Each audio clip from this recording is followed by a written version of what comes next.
Po përshëndetje, jemi zhvendosur për momente në liceun artistik, këtu ku ndodhen aktualisht 6 qendra votimi. Procesi i votimit po vijon normalisht, situata duket aktualisht shumë e qetë, njerëzit hyjnë dhe dalin pas një problematik, ndërkohë duhet të kujtojmë që në Korçë 17 zgjedhës më pak do t'i drejtohen sot kutive të votimit. Në burgun e Drenovës është ngritur një qendër e posaçme votimi, pasi sipas KQZ-s në listat me të drejtë vote janë 220 persona, ndërkohë që për herë të parë duhet të theksojmë që në burgun votohet në burgun e grave në Pojskë. Janë gjithsej 36 gra në atë burg me të drejtë vote. Në Elbasan votimi ka nisur me vonesë për shkak të komisionerit të Partisë Demokratike.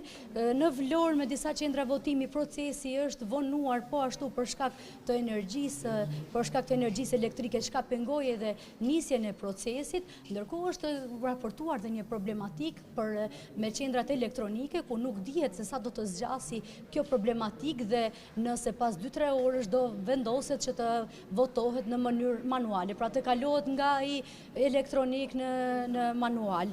Në Lushnjë qendra e votimit 2865 votimi ka filluar për shkak të problemeve, nuk ka filluar për shkak të problemeve me pajisjen.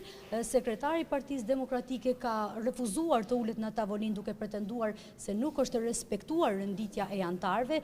Në Lezhë qendra e votimit është raportuar po ashtu me problematika dhe me shumë vonesë për shkak të mos funksionimit të pajisjes teknologjike. Në Fier, në Fshat, në qendra e votimit deri në orët e para të mëngjesit nuk nisi si në të gjithë vendi në procesi i votimit për shkak se nuk ishte hapur akoma dera e qendrës së votimit. Por këtu ku jemi aktualisht situata në liceun artistik ndodhet e qetë dhe njerëzit hyjnë dhe dalin pas një problematik.